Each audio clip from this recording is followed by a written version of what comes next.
Hello everyone, welcome to Mathsthan and welcome to the classes of political science. आज का जो हमारा टॉपिक है वो है directive principles of state policies. In our previous lectures we have already covered the topic of preamble, citizenship and fundamental rights. Clear? तो आज start करेंगे directive principles of state policies and we will also understand the topic of fundamental duties. So without a further ado, let us quickly start and understand directive principles of state policies. अब ये directive principles का क्या मतलब है और ये क्या होती है? देखो, डायरेक्टिव प्रिंसिपल्स, अब जैसे फंडामेंटल राइट्स हमने पढ़ा था, तो फंडामेंटल राइट्स क्या होते हैं? सिटीजन्स के मौलिक अधिकार, ठीक है, जो स्टेट उनको देती है और स्टेट को क्या चीज नहीं करनी है एक इंडिविजुअल की लाइफ में, या उन्हें किस चीज के लिए नहीं रोकना है, या क्या क्या लिबर्टीज या क्या क्या अधिकार देने हैं, वो था फंडामेंटल राइट्स। अब डायरेक्टिव प्रिंसिपल्स क्या होते हैं? ये इंस्ट्रक्शंस होते हैं स्टेट के लिए, ठीक है, इंस्ट्रक्शंस होते हैं एक राज्य के लिए कि जब भी एक राज्य अपने लोगों के लिए किसी भी तरह की पॉलिसीज या कानून बनाए तो क्या क्या चीजें उन्हें ध्यान में रखनी होगी। Is it clear? तो ये जो फ्रेज है ना, डायरेक्टिव प्रिंसिपल, ये क्या डिनोट करता है? डायरेक्टिव प्रिंसिपल्स का ये जो फेज ये डिनोट करता है द आइडियाज जो एक स्टेट, एक राज्य अपने ख्याल में रखेगा जब वो लोगों के लिए या राज्य के लिए पॉलिसीज या फिर कानून बनाने का काम करेगा। ठीक है, तो बेसिकली हम कह सकते हैं कि डायरेक्टिव प्रिंसिपल कॉन्स्टिट्यूशनल रिकमेंडेशन होती है।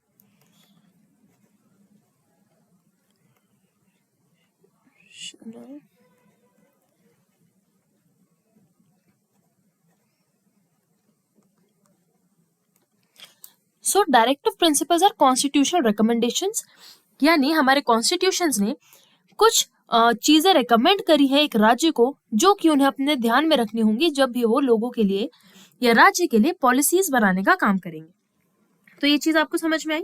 ठीक है, और ये डायरेक्टिव प्रिंसिपल्स किसको दिए जाते हैं? लेजिस्लेटिव, एग्जीक्यूटिव या फिर जितने भी एडमिनिस्ट्रेटिव मैटर्स हैं उनके लिए ये प्रिंसिपल्स जो है वो दिए जाते हैं। डायरेक्टिव का मतलब समझते हो ना? डायरेक्शन, एक दिशा दिखाना, ठीक है, एक दिशा दिखाने वाले सिद्धांत। और ये डायरेक्टिव्स किसके लिए है? एक राज्य के लिए, एक स्टेट के लिए। और स्टेट की डेफिनेशन में क्या क्या चीजें आती है हमने आर्टिकल नंबर 12 में पढ़ा था इसको, when we studied about fundamental right. ठीक है ना? तो स्टेट का मतलब सिर्फ राज्य या सरकार नहीं है, वो सारी चीजें हैं जो आर्टिकल नंबर 12 में कॉन्स्टिट्यूशन में मेंशन्ड है। Is it clear? तो अब चलते हैं, ये जो इंस्ट्रक्शंस है या कॉन्स्टिट्यूशनल रिकमेंडेशंस है एक राज्य को कि आपको किस तरह से या क्या चीजें ख्याल में रखनी है, वो आर्टिकल नंबर पहले देख लीजिए। Directive principles of state policy के जो आर्टिकल्स हैं वो है आर्टिकल नंबर 36 से लेकर 51 तक। ठीक है, very important, please do remember them. और ये आता है हमारे कॉन्स्टिट्यूशन के पार्ट 4 में। Part 3 was fundamental rights, part 4 of the constitution is directive principles of state policies, article 36 to 51। उसके बाद दूसरी चीज आती है कि ये नॉन जस्टिशिएबल होते हैं। नॉन जस्टिशिएबल का मतलब है that they can not be enforced in a court of law. अब यही इस पूरे डायरेक्टिव प्रिंसिपल की सबसे बड़ा क्रिटिसिज्म और आलोचना भी बनी। ठीक है, क्यों? क्योंकि अब स्टेट को रिकमेंडेशंस दे दी कॉन्स्टिट्यूशन ने, संविधान ने कुछ चीजें बता दी कि भाई आप पॉलिसीज बनाते वक्त ये चीजें फॉलो करोगे। अब अगर स्टेट उन चीजों को, उन डायरेक्टिव्स को फॉलो नहीं कर रहा है तो फिर उनको हम कोर्ट में ड्रैग नहीं कर सकते, as in case of fundamental rights. Fundamental rights क्या है? जस्टिशिएबल है ना? अगर आपका कोई मौलिक अधिकार आपसे छीना जा रहा है तो आप उसे कोर्ट में आप कोर्ट के पास जा सकते हो उसको एनफोर्स करवाने के लिए। अब डायरेक्टिव प्रिंसिपल नॉन जस्टिशिएबल है, यानी कि ये एनफोर्सेबल नहीं है इन अ कोर्ट ऑफ लॉ। ठीक है ना? अगर कोई राज्य या स्पेशली कोई भी एक ऑर्गन ऑफ गवर्नमेंट अगर कोई डीपीएसपी फॉलो नहीं कर रहा है तो उनको इजीली सू नहीं किया जा सकता। Are you getting my point? तो ये एक सबसे बड़ा क्रिटिसिज्म भी है कि directive principles of state policies non justiciable होते हैं। उसके बाद तीसरी चीज है कि ये welfare of the state promote करते हैं, यानी वेलफेयर स्टेट को प्रमोट करते हैं। वेलफेयर स्टेट का मतलब आई होप आपको पता होगा, being the students of political science. Briefly बता देती हूँ कि वेलफेयर स्टेट का मतलब होता है ऐसा राज्य जिसके वेलफेयर के लिए सरकार या जो राज्य है वो खुद से अपॉर्चुनिटीज क्रिएट करे, ऐसी फैसिलिटीज और स्कीम्स जो है वो प्रोवाइड करे जिससे लोगों को बेनिफिट मिल सके और सोसाइटी का ओवरऑल एक भला हो सके या अच्छा हो सके। जैसे कि अब सरकार बहुत सारी स्कीम्स लेकर के आती है लोगों के लिए, राइट। तो उससे क्या होता है कि जो डिसएडवांटेज्ड सेक्शंस है या जो लोग फायदा उठा सकते हैं उस स्कीम का, वो उससे फायदा लेते हैं और इससे ओवरऑल भलाई होती है नागरिकों की, ठीक है। तो वो होता है वेलफेयर स्टेट। और directive principle of state policy भी वेलफेयर स्टेट को प्रमोट करने का काम करते हैं, ठीक है। कैसे करते हैं वो हम आगे समझेंगे। अब डायरेक्टिव प्रिंसिपल के 3 टाइप होते हैं, सोशलिस्ट, गांधीयन एंड लिबरल। आगे की इस पूरे लेक्चर में डिटेल में समझेंगे क्या होता है, ठीक है। तो शुरू करते हैं फिर अपना टॉपिक, और एक जनरल इंट्रोडक्शन जो मैं आपको ऑलरेडी दे चुकी हूँ, फिर से एक बार समझ लो कि directive principle of state policy guidelines है, किसको? राज्य के लिए, ठीक है। तो these are the guidelines to the state for establishing a welfare state. DPSP राज्य के लिए नीति निर्देशक सिद्धांत है, ठीक है। Very simplest of the simple term. उसके बाद पार्ट 4 ऑफ इंडियन कॉन्स्टिट्यूशन में ये मेंशन्ड है आर्टिकल 36 to 51 में, inspired by Irish constitution. That means कि ये कॉन्सेप्ट लिया गया है आयरलैंड से, ठीक है। आयरलैंड के एक संविधान से, आयरिश कॉन्स्टिट्यूशन से हमने डीपीएसपी का कॉन्सेप्ट लिया है। एग्जाम में मैच द फॉलोइंग में ऐसी चीजें आ जाती हैं कि कौन सा कॉन्सेप्ट कौन से स्टेट से लिया है या कौन सी कंट्री से लिया है। प्लीज डू रिमेम्बर, डीपीएसपी आपका आयरिश कॉन्स्टिट्यूशन से लिया हुआ है और हमारे फंडामेंटल राइट्स यूएसए के कॉन्स्टिट्यूशन से लिए हुए हैं। Parliamentary form of government British constitution से ली गई है। इसी तरह बहुत सारी चीजें हैं जो इंडिया के कॉन्स्टिट्यूशन में अलग अलग देशों से ली गई हैं, तो प्लीज उनका भी आप कहीं पर नोट जरूर बना करके रखिएगा। Is it clear? चलो अपने टॉपिक पर वापस आते हैं। Directive principles of state policy क्या होते हैं, समझ में आया? In simplest term, DPSP guidelines होती है राज्य के लिए, एक जैसे लिखा है ना, नीति निर्देशक सिद्धांत है for a welfare state. Part 4 of the constitution में है, आर्टिकल नंबर जरूर याद रखिएगा 36 to 51, और आयरिश कॉन्स्टिट्यूशन से लिए गए हैं। मतलब नॉट एज इन टर्म्स की पूरी तरीके से उनसे लिए गए हैं, बट इंस्पायर्ड है आयरिश कॉन्स्टिट्यूशन से। क्लियर? चलो, अब फीचर्स क्या है डीपीएसपी के। अब देखो, ये जो फीचर्स हैं ये हमने एम लक्ष्मीकांत जो इंडियन पॉलिटी है उससे लिए हैं आपके नोट्स में इनकलकेट करने के लिए। तो सबसे पहला जो फीचर है वो है इसका non justiciable nature. Non justiciable nature मतलब कि आप इसको कोर्ट में एनफोर्स नहीं करवा सकते हो, लेकिन ये गवर्नेंस में बहुत ही फंडामेंटल रोल प्ले करते हैं। That is why it is written here that they are non justiciable but fundamental in governance. उसके बाद it aims to establish social and economic democracy. अब जब हम फंडामेंटल राइट्स की बात करते हैं तो फंडामेंटल राइट्स किस लिए काम आता है? पॉलिटिकल डेमोक्रेसी को सपोर्ट करने के, है ना। पॉलिटिकल डेमोक्रेसी को एनेबल करता है फंडामेंटल राइट। पर जब बात आती है डीपीएसपी की, तो DPSP social and economic democracy को सपोर्ट करता है। उसके बाद तीसरा फीचर जो directive principles of state policy का है वो ये है कि स्टेट या जो राज्य है वो डीपीएसपी को इग्नोर नहीं कर सकता पॉलिसीज बनाने के वक्त, ठीक है ना। सो this is kind of very very important. DPSP का ये जो पूरा एक चैप्टर है, जो पूरा एक पार्ट है हमारे कॉन्स्टिट्यूशन में, this is really really very important for the state to make policies for its people. उसके बाद जो फोर्थ फीचर है वो ये है कि फंडामेंटल राइट को कॉम्प्लीमेंट करता है, यानी कि वी कैन से कि एक तरह से सपोर्ट करने का काम करता है। कहते हैं ना कि ये दोनों चीजें कॉम्प्लीमेंट्री हैं, यानी कि एक के बिना दूसरी अधूरी है। या फिर आप ऐसे भी कह सकते हो कि अगर एक चीज है, फॉर एग्जांपल फंडामेंटल राइट्स हैं, पर directive principles of state policies नहीं है, तो कहीं ना कहीं वो एक होलसम चीज नहीं निकल करके आती। इसलिए कॉम्प्लीमेंट्री है, एक दूसरे को सपोर्ट करते हैं, या फिर कह लो कि एक दूसरे को कॉम्प्लीमेंट करते हैं फंडामेंटल राइट्स और directive principles of state policies. DPSPs और आपके फंडामेंटल राइट्स को हम एक कंपैरिजन में इनके बारे में पढ़ेंगे अपने आगे स्लाइड्स में, बट दिस पर्टिकुलर मोमेंट में आप फीचर्स ऑफ डीपीएसपीज को समझो। सबसे पहला तो यही है very important that DPSPs are non justiciable in nature. उसके बाद इनका एम होता है सोशल एंड इकोनॉमिक डेमोक्रेसी को प्रमोट करना, इस्टेब्लिश करना।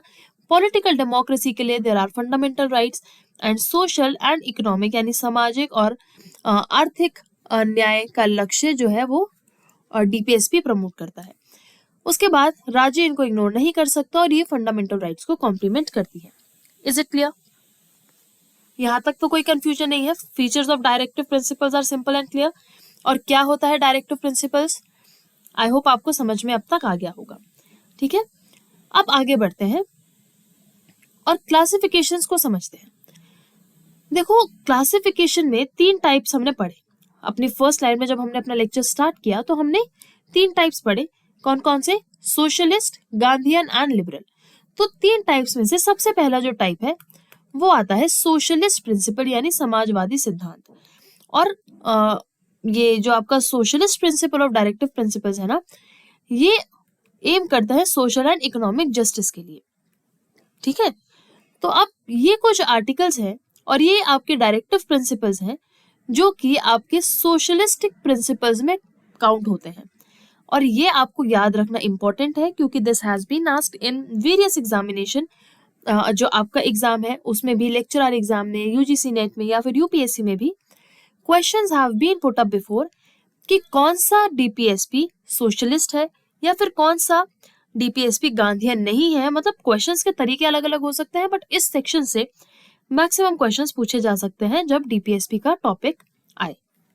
ठीक है, तो अब देखो जो हमारे टोटल डीपीएसपीज हैं that is from article number 36 to 51। अब इनमें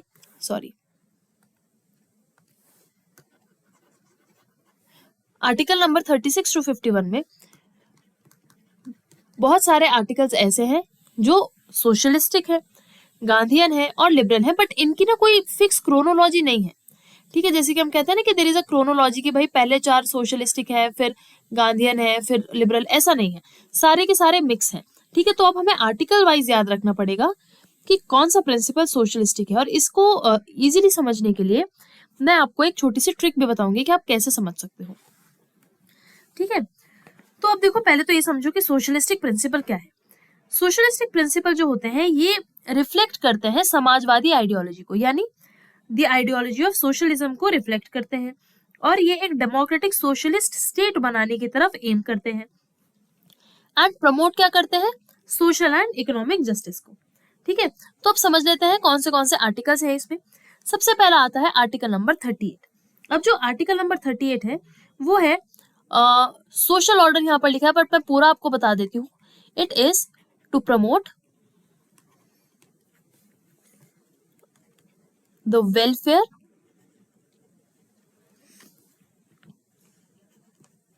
of the people, to promote the welfare of the people by securing social order।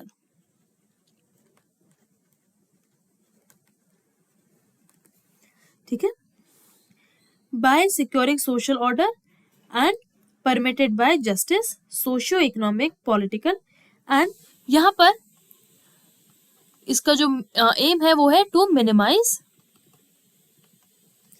Inequalities in income. ठीक है, inequalities in income, status, facilities, opportunities etcetera.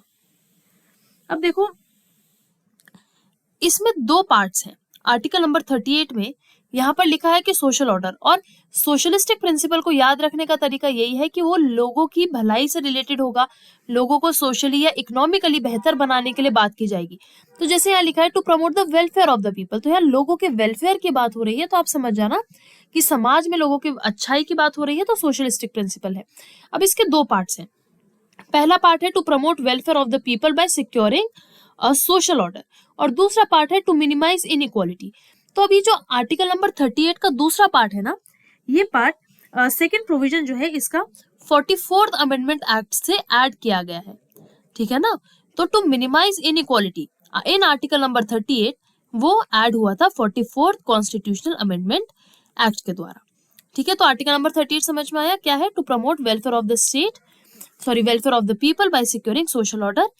Article 44 जो इसका second provision है that is to minimise inequalities, वो add किया गया था 44th constitutional amendment act के थ्रू। ठीक है, तो आर्टिकल नंबर 38 एक सोशलिस्टिक प्रिंसिपल है, याद रखिएगा। उसके बाद आता है आर्टिकल नंबर 39। आर्टिकल नंबर 39 कहता है equal livelihood and prevent concentration of wealth. अब यहाँ पर भी आप देखो कॉन्सेंट्रेशन ऑफ वेल्थ यानी इकोनॉमिक जस्टिस की बात कर रहे हैं, और जब इकोनॉमिक और लाइवलीहुड यानी लोगों से रिलेटेड बात हो तो फिर वो प्रिंसिपल कैसा प्रिंसिपल होगा? सोशलिस्टिक प्रिंसिपल होगा। ठीक है ना, तो जो हमारा जो आर्टिकल नंबर 39 है वो कहता है that this particular article is to secure right to educate means of livelihood for all citizens, and then equitable distribution of material resources, उसके बाद prevention of concentration of wealth, equal pay for equal work, preservation of health, strength workers। तो आप ये चीज को समझोगे कि यहाँ पर late me just be very very clear first of all.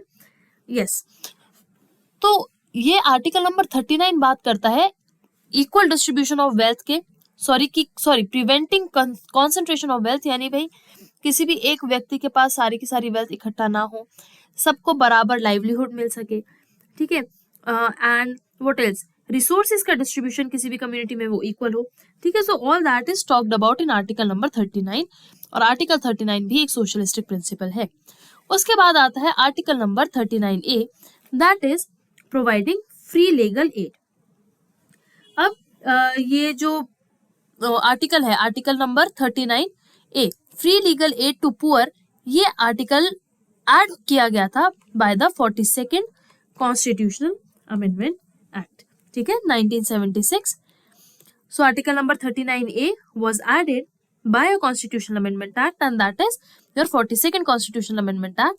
और ये आर्टिकल बेसिकली क्या कहता है कि भाई आप इक्वल जस्टिस दो और फ्री लीगल एड दो गरीब लोगों को। उसके बाद आगे चलते हैं आर्टिकल नंबर 41 पर, ये है right to work and education. अब आर्टिकल नंबर 41 कहता है कि भाई एक स्टेट को सभी लोगों को right to work, right to education और राइट टू पब्लिक असिस्टेंस देना चाहिए। किस केस में? अनएम्प्लॉयमेंट के केस में, या फिर अगर वो व्यक्ति बहुत बूढ़ा हो चुका है या बहुत बीमार है या डिसेबल है, तो स्टेट का काम है कि लोगों के लिए एक राइट टू वर्क और एजुकेशन को सिक्योर करे, ठीक है। तो आर्टिकल नंबर 41 भी क्योंकि लोगों की लाइफ को बेहतर बनाने के लिए बात हो रही है, तो रिलेटेड है सोशलिस्टिक प्रिंसिपल से। आगे बढ़ते हैं article number 42, that is just and humane working conditions. अब आर्टिकल नंबर 42 क्या कहता है कि भाई जो व्यक्ति, जो लोग काम कर रहे हैं, उनके लिए वर्किंग कंडीशंस कैसी हो? ह्यूमेन हो, यानी अच्छी वर्किंग कंडीशन हो जहां पर लोग कंफर्टेबली काम कर सकें। Then comes article number 43, that is the living wage. अब इसका क्या मतलब है? लिविंग वेज का मतलब होता है कि भाई लोगों की बेयर मिनिमम नीड्स को फुलफिल करे, यानी स्टेट का काम है या स्टेट को ये डायरेक्शन दी गई है या कॉन्स्टिट्यूशन ने ये सलाह दी है कि एक स्टेट को लोगों के लिए लिविंग वेज एनेबल करनी होगी। लिविंग वेज का मतलब होता है बेटा कि बेयर मिनिमम नीड्स लोगों की फुलफिल हो, जैसे फूड, शेल्टर, क्लोथिंग एक्सेट्रा, ठीक है ना। और इन बेयर मिनिमम नीड्स के साथ लिविंग वेज में एजुकेशन, हेल्थ, इंश्योरेंस एक्सेट्रा भी इंक्लूड होता है। Is it clear? तो लिविंग वेज में कई सारी चीजें इंक्लूड होती है, सिर्फ खाना, छत और कपड़े ही नहीं, बल्कि अच्छी हेल्थ, अच्छे एजुकेशन एंड इंश्योरेंस भी लिविंग वेज में आते हैं, ठीक है ना। तो आर्टिकल नंबर 43 भी एक सोशलिस्टिक प्रिंसिपल है जो बात करता है एक लिविंग वेज सिक्योर करने की, ताकि लोगों के पास एक डिसेंट स्टैंडर्ड ऑफ लिविंग हो। क्लियर? आगे चलते हैं आर्टिकल नंबर 47 जो बात करता है न्यूट्रिशन एंड पब्लिक हेल्थ पर। अब आर्टिकल नंबर 47 ये एज यू कैन सी ये लेवल, लोगों की लेवल ऑफ न्यूट्रिशन पर, उनके स्टैंडर्ड ऑफ लिविंग पर बात करता है और पब्लिक हेल्थ को इम्प्रूव करने की बात करता है, ठीक है। क्लियर हुआ? तो ये जो आर्टिकल्स हैं, total how many? 1 2 3 4 5 6 7, total 7 articles, या फिर आप 6 भी कह सकते हो क्योंकि 39 और 39A। तो अगर नंबर वाइज देखोगे तो 6 और पार्ट वाइज देखोगे तो 7 जो आपके आर्टिकल्स हैं वो सोशलिस्टिक प्रिंसिपल ऑफ डीपीएसपी में आते हैं। और सोशलिस्टिक प्रिंसिपल वो प्रिंसिपल जो एक समाजवादी आइडियोलॉजी को फॉलो करते हैं, यानी लोगों की भलाई के लिए, समाज की भलाई के लिए और आर्थिक जस्टिस के लिए, आर्थिक न्याय के लिए बात करते हैं। क्लियर हुआ? अब सेकंड जो हमारा प्रिंसिपल है वो है गांधीयन प्रिंसिपल। गांधीयन प्रिंसिपल मतलब ये गांधी की आइडियोलॉजी पर बेस्ड है, और गांधी की आइडियोलॉजी को हम काफी ज्यादा डिटेल में ऑलरेडी पढ़ चुके हैं अपने इंडियन थिंकर्स को जब हमने पढ़ा था, ठीक है ना। तो भाई गांधी जी ने जो आइडियाज दिए हैं through out the freedom struggle, वही इन आर्टिकल्स में दर्शाए गए हैं, डीपीएसपी में दर्शाए गए हैं। अब जैसे कि आर्टिकल 40 कहता है, आर्टिकल नंबर 40 कहता है कि भाई विलेज पंचायत को ऑर्गेनाइज किया जाए, उनको नेसेसरी पावर्स दी जाए, उनको अथॉरिटी दी जाए, ताकि सेल्फ गवर्नमेंट जो है वो हर क्षेत्र में एनेबल की जा सके। तो इसलिए टू ऑर्गेनाइज विलेज पंचायत,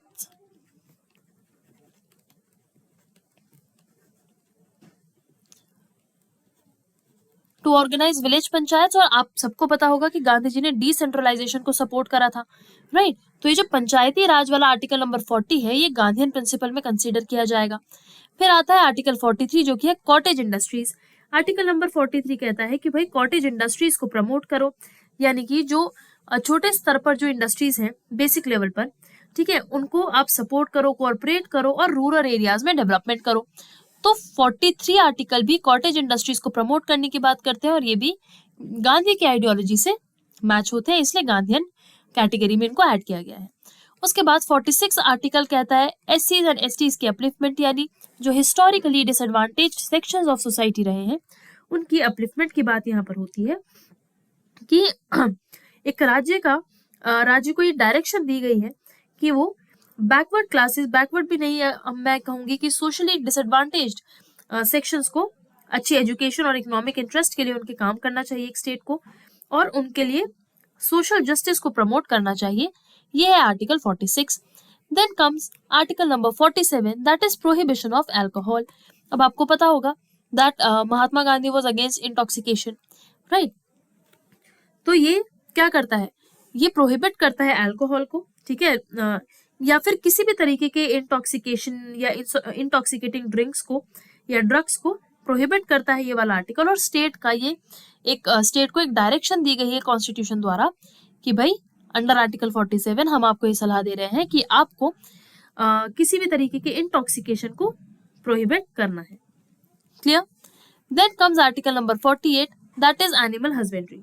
अब ये क्या है, ये आर्टिकल जो है ये स्लॉटर ऑफ काव्स, जैसे कि cause and calves you know, है ना, गाय या गाय के जो बछड़े होते हैं उनको, या फिर और भी जो मिल्च एंड ब्रॉड कैटल्स होते हैं उनकी ब्रीडिंग को इम्प्रूव करने के लिए बात करता है, और एनिमल स्लॉटर को, specially the slaughter of cows and calves, उनको प्रोहिबिट करता है।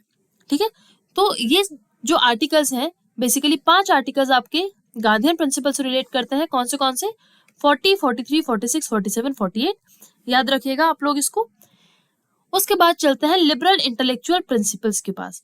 अब ये जो आर्टिकल्स हैं ये है उदारवादी सिद्धांत के। अब उदारवादी सिद्धांत मतलब कि यहाँ पर आइडियोलॉजी ऑफ लिबरलिज्म आपको देखने को मिलेगी, जहां पर एक इंडिविजुअल के फ्रीडम की बात की जा रही है। ठीक है, उसमें सबसे पहला जो आर्टिकल आता है वो आता है आर्टिकल नंबर 44। अब आर्टिकल नंबर 44 बात करता है कि सिटीजन्स को एक यूनिफॉर्म सिविल कोड दिया जाए and throughout the country दी जाए, and this particular article has been asked and it has been in the news quite a lot.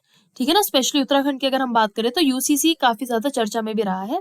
So article number 44 बात करता है कि पूरे देश भर में यूसीसी जो है वो लागू किया जाए। And basically UCC is what, कि एक पूरी कंट्री के लिए जहां पर बहुत डाइवर्सिटी के, अलग अलग धर्मों के, अलग अलग कल्चर्स के लोग रहते हैं, सबके लिए एक जैसा कानून बनाया जाए।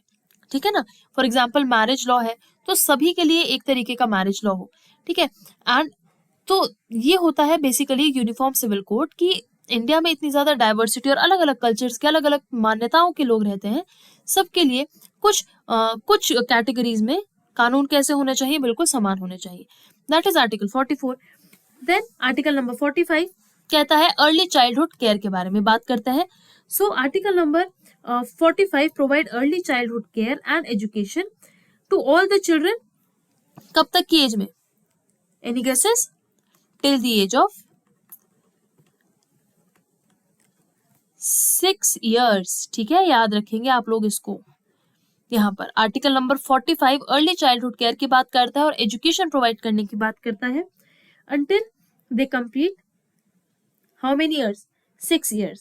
ठीक है, और ये जो अर्ली चाइल्डहुड केयर वाला जो डीपीएसपी है इसको एड ऑन किया गया था through 86th constitutional amendment act in 2002।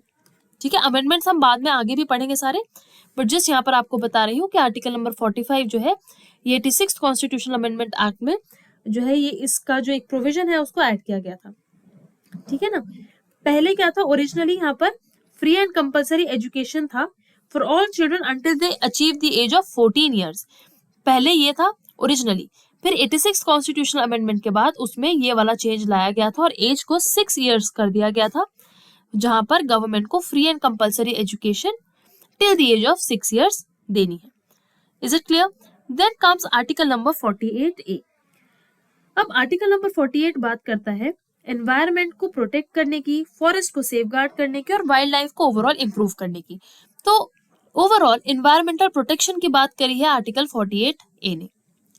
Then comes article number 49 जो कि मॉन्यूमेंट्स के प्रोटेक्शन की बात करता है, यानी ये भी एक स्टेट के लिए एक डायरेक्शन है कि भाई आपको क्या करना है, अपने मॉन्यूमेंट्स या हिस्टोरिकली इंपॉर्टेंट प्लेसेस को या आर्टिस्टिक ऑब्जेक्ट्स को प्रिजर्व करना है, ठीक है, उनको प्रोटेक्ट करना है। तो ये है आपका article number 49। Then it's article number 50 जो की बात करता है सेपरेशन ऑफ जुडिशरी की। अब जुडिशरी की क्या, जैसे कि जुडिशरी को एग्जीक्यूटिव से अलग होना चाहिए, ठीक है, in terms of public services. तो separation of judiciary that is your article number 15, not 15, 50 आता है आपके लिबरल इंटेलेक्चुअल प्रिंसिपल में। Then comes article number 51 that is promoting international peace and security and maintaining just and honourable relations with the foreign countries. अब यहाँ पर हमने almost सारे articles की बात कर ली है।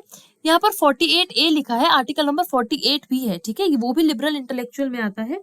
और आर्टिकल नंबर 48 बात करता है टू ऑर्गेनाइज, मैं यहाँ पर लिख देती हूँ, आप इसको नोट में ऐड कर लीजिएगा, to organise agriculture and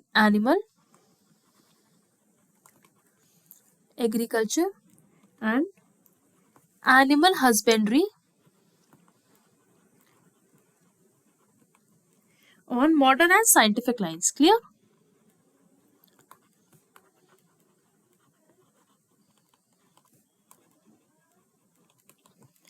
To organize agriculture and animal husbandry on modern and scientific lines.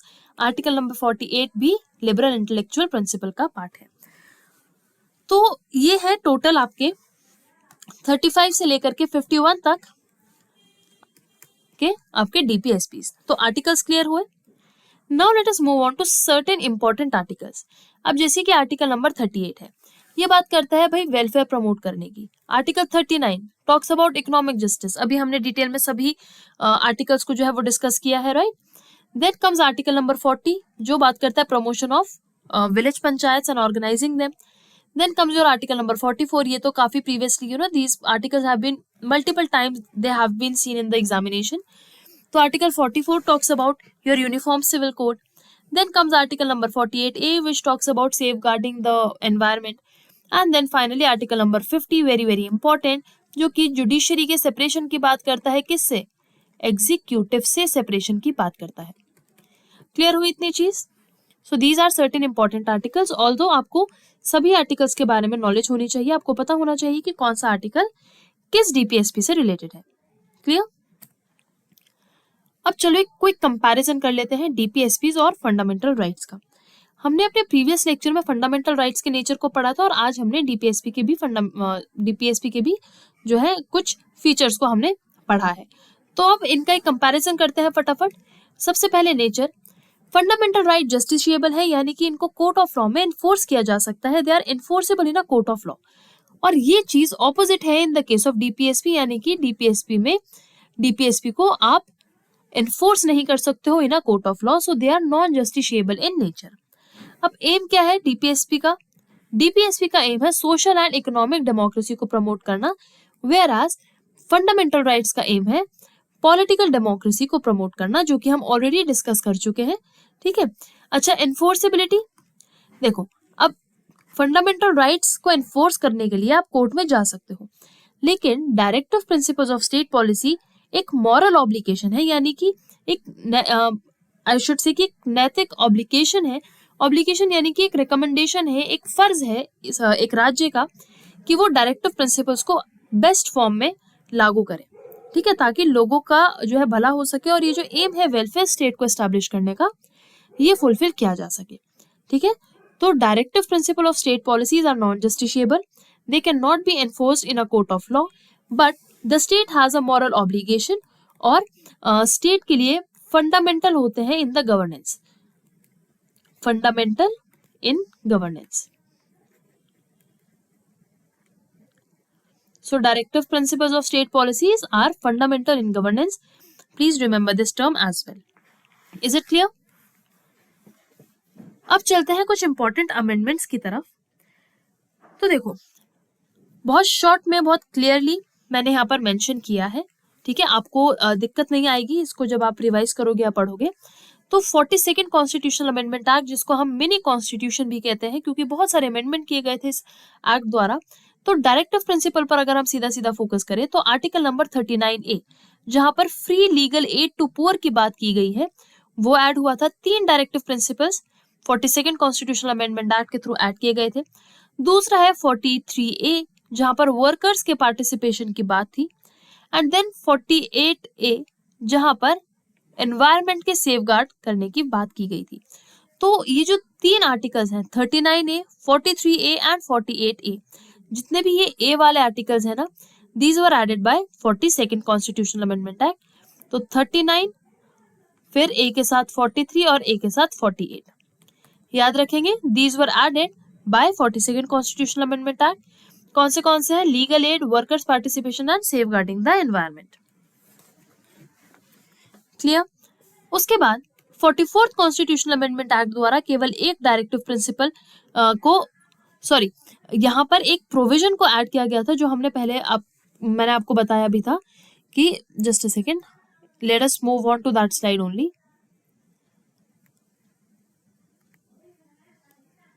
यहाँ पर यस, आर्टिकल नंबर 38 का जो सेकंड प्रोविजन है ना, अब देखो ये 39A नहीं है आर्टिकल, ठीक है। 39A 42nd constitutional amendment act द्वारा जो है वो आया था, पर 38A का second provision to minimise inequalities, ये ऐड किया गया था 44th कॉन्स्टिट्यूशनल अमेंडमेंट एक्ट के द्वारा। तो आप इसको भी अपने नोट्स में यहाँ पर ऐड ऑन कर लेना कि जो 38A का आर्टिकल 38 का सेकंड वाला प्रोविजन है वो 44th कॉन्स्टिट्यूशनल अमेंडमेंट एक्ट से आया था। और 44th कॉन्स्टिट्यूशनल अमेंडमेंट एक्ट ने बात करी थी फंडामेंटल राइट्स और directive principles of state policies को बैलेंस करने की। Is it clear? Then the third amendment act is 86th constitutional amendment act of 2002, जिसने आर्टिकल नंबर 45 को अमेंड किया था, मॉडिफाई किया था, अर्ली चाइल्डहुड केयर की बात करी थी।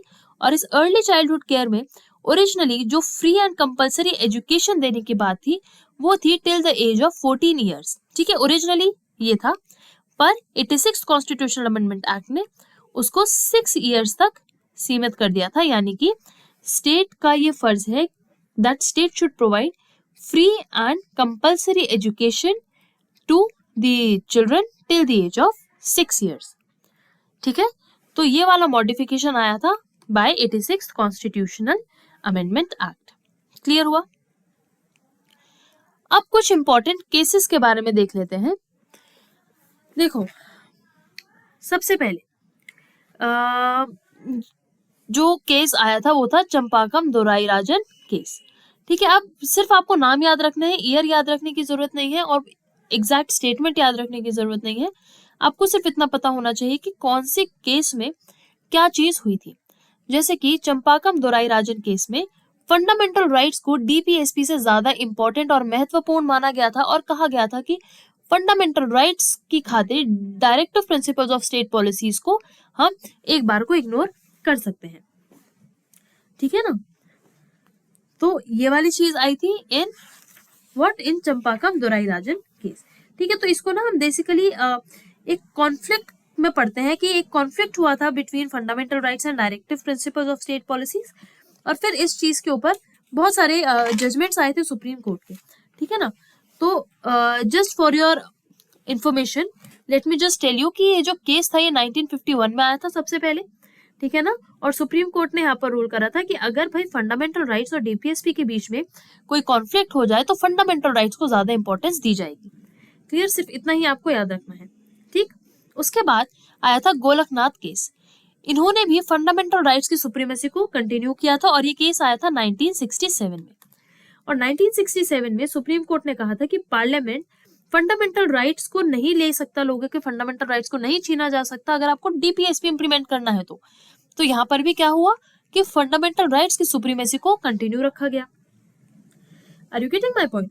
फिर उसके बाद आया आपका Keshavananda Bharati case in the year 1973, a landmark judgment, ठीक है, जहां पर बेसिक स्ट्रक्चर डॉक्ट्रिन भी आया और सुप्रीम कोर्ट ने डिक्लेयर करा कि भाई बैलेंस होना चाहिए फंडामेंटल राइट और directive principles of state policy के बीच में और जुडिशियल रिव्यू को इम्पोर्टेंस दिया एंड क्या कहा कि भाई जो फंडामेंटल राइट्स और डीपीएसपी है, state have to manage and make policies in such a way that the basic structure of the constitution is not getting hampered.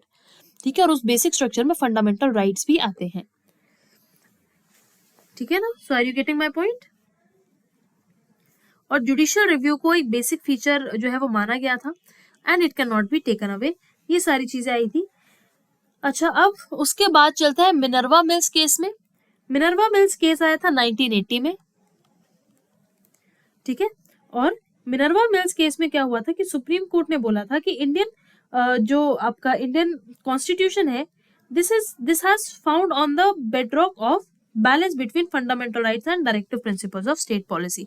तो ये जो बेडरॉक वाला स्टेटमेंट है ना, जो harmony between fundamental rights and DPSP है, ये मिनर्वा मिल्स केस ऑफ 1980 में बोली गई थी और ये कहा गया था that the Indian constitution is founded on the bedrock of balance between fundamental rights and DPSPs. तो ये हार्मनी की बात मिनर्वा मिल्स केस में हुई थी, ठीक है। तो आप ये चीज भी आप याद रखोगे, क्लियर हुआ।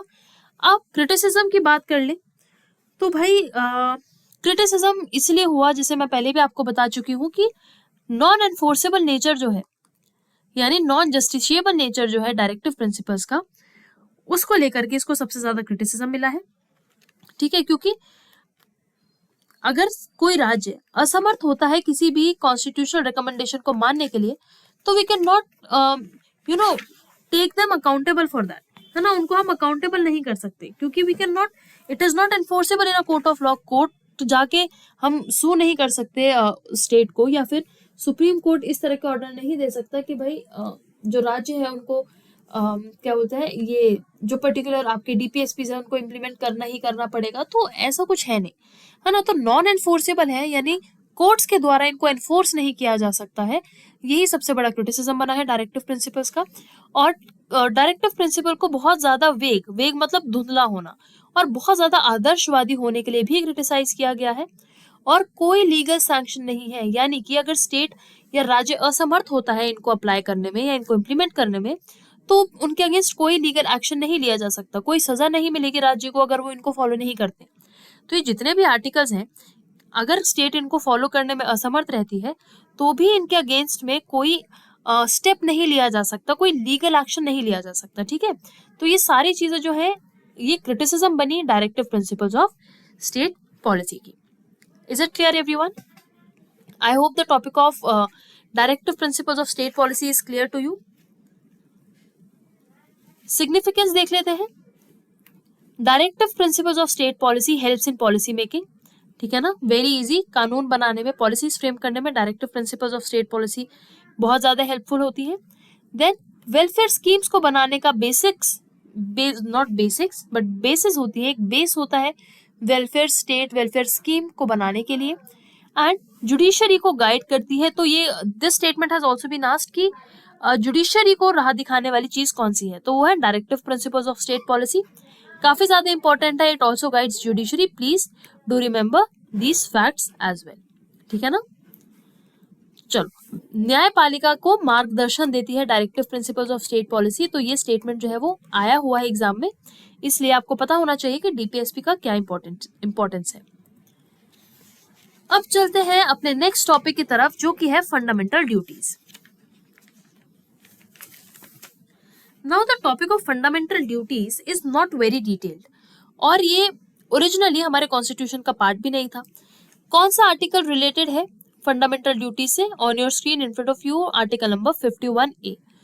तो आर्टिकल नंबर 35, ठीक है, टू 51 आपका है your this article number 36, sorry, ये है आपका डीपीएसपी। अब 51 के बाद 51A आता है आपका फंडामेंटल ड्यूटीज।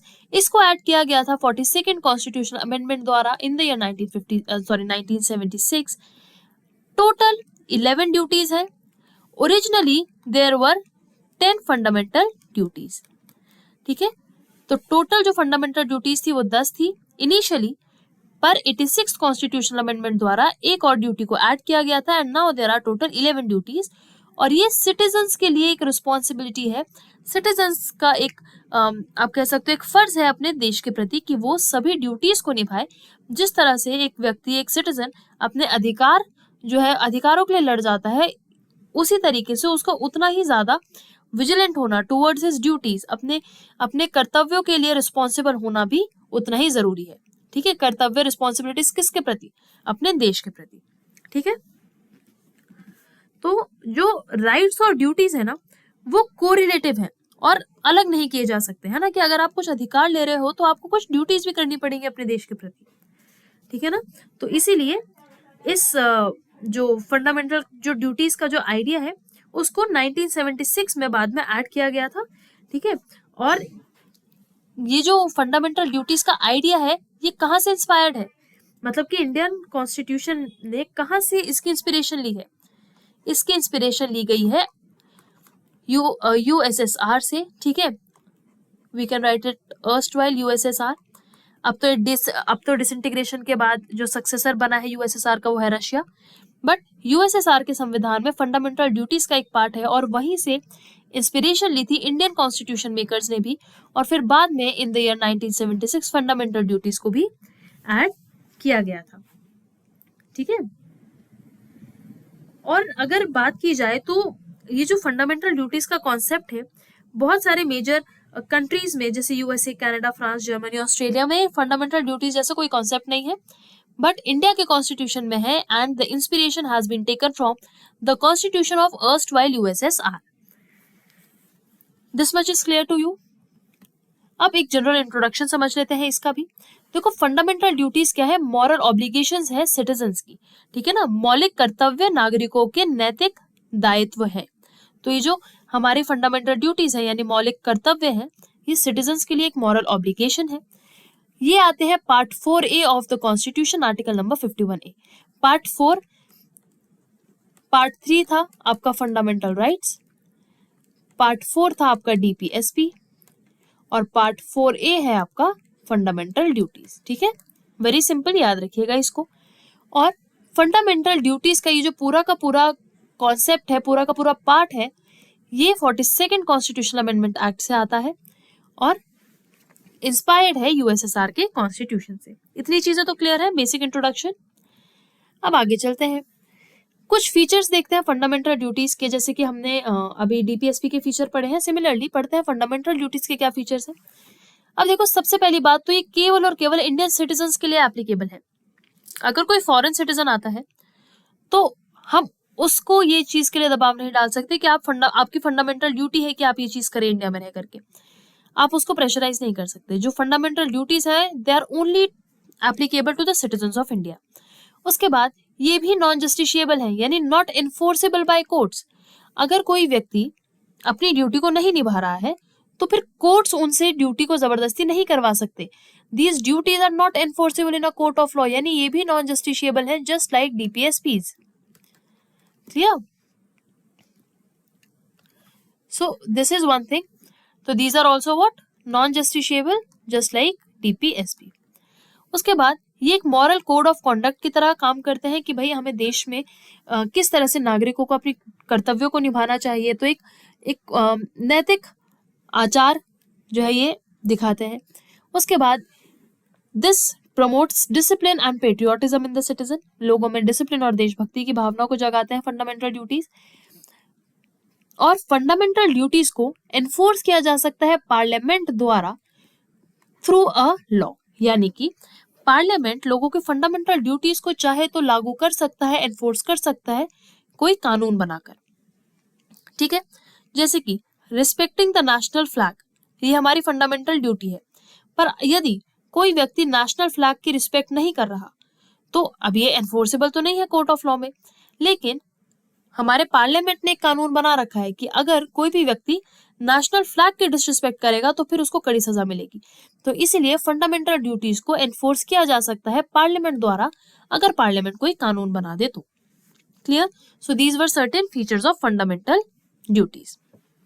क्लियर हुआ? फीचर्स में तो कोई दिक्कत नहीं, बस आपको ये याद रखना है कि ये सिर्फ और सिर्फ इंडियन सिटीजन्स के लिए एप्लीकेबल है। दूसरी चीज, ये नॉन जस्टिशिएबल है। तीसरी चीज, ये एक मॉरल कोड ऑफ कॉन्डक्ट की तरह एक्ट करता है। फोर्थ, ये डिसिप्लिन और पेट्रियोटिज्म को प्रमोट करता है। और सबसे इंपॉर्टेंट, पार्लियामेंट चाहे तो फंडामेंटल ड्यूटीज को एनफोर्स कर सकता है एक कानून बना के। क्लियर हो गई इतनी बातें? अब आगे चलते हैं और देख लेते हैं फंडामेंटल लिस्ट की ड्यूटीज, सॉरी फंडामेंटल ड्यूटीज की list. I am really sorry for this gibberish. तो yes, that was a slip of tongue guys, please do excuse me for that. हाँ, so we have to study what? List of fundamental duties under article 51A. भाई कितनी है duties? Total है 11, originally थी 10, ठीक है, add हुई थी 42nd कॉन्स्टिट्यूशनल अमेंडमेंट एक्ट के द्वारा। ये लाइन कैसे बन जाती है मुझे समझ में नहीं आता है, बट चलो लेट अस इरेज दिस।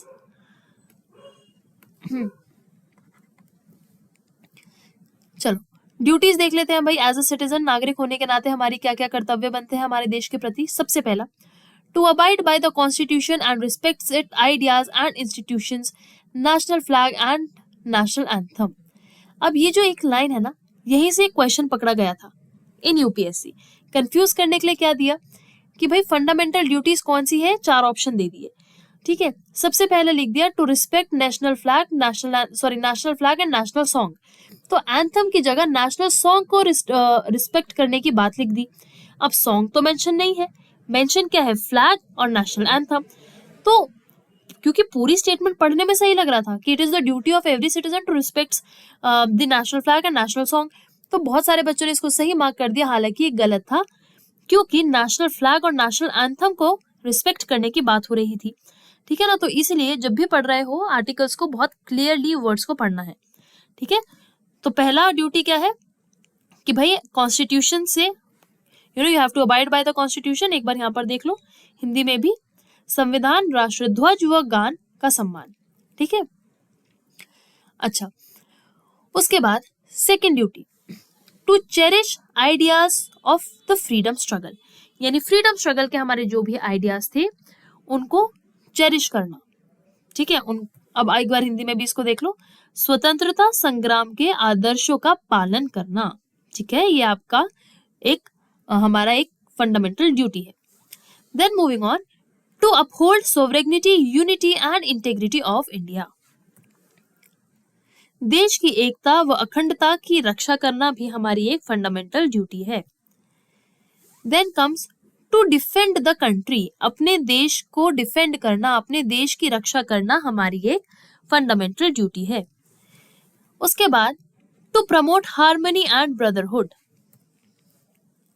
भाईचारा और ब्रदरहुड जैसे भाईचारा को बढ़ाना, ठीक है, फ्रेटर्निटी को एनहांस करना, हार्मनी शांति बनाए रखना।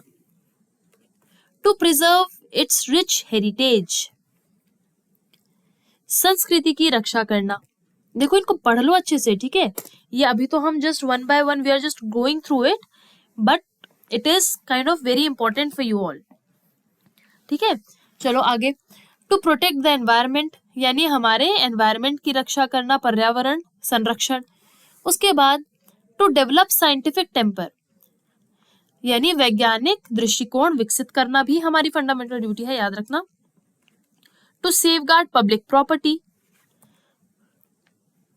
सार्वजनिक संपत्ति की रक्षा करना, जिसको लोग अक्सर क्या करते हैं, प्रोटेस्ट में तोड़फोड़ करते हैं ना पब्लिक प्रॉपर्टी की, तो पर उसको सेफगार्ड करना हमारा कर्तव्य है, ना कि उसको प्रोटेस्ट में डिस्ट्रॉय करना।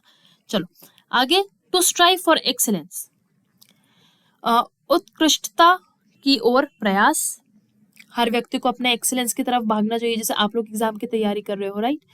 चलो then to provide, just a second, to provide education to children, अपने देश के बच्चों को अच्छी एजुकेशन देना भी हमारा कर्तव्य है, स्पेशली 6 to 14 ईयर्स, ठीक है, बच्चों की शिक्षा देना, बच्चों को शिक्षा देना, सॉरी। सो ये है हमारे टोटल फंडामेंटल ड्यूटीज, और ये जो लास्ट वाला है वो 86 कॉन्स्टिट्यूशन अमेंडमेंट एक्ट द्वारा ऐड किया गया था, याद रखना, ठीक है। ये हो गया, इसमें कोई किसी को कोई कंफ्यूजन तो नहीं। फंडामेंटल ड्यूटीज देखो एक बार आप पढ़ोगे ना इसको 2-3 बार तो आपको पता चल जाएगी कि कौन सी ड्यूटी है और कौन सी नहीं है। तो अगर ऑप्शन में कंफ्यूज करने के लिए भी कोई ऑप्शन आ जाता है आपके पास तो आप इजीली उसको एलिमिनेट कर पाओगे, ठीक है।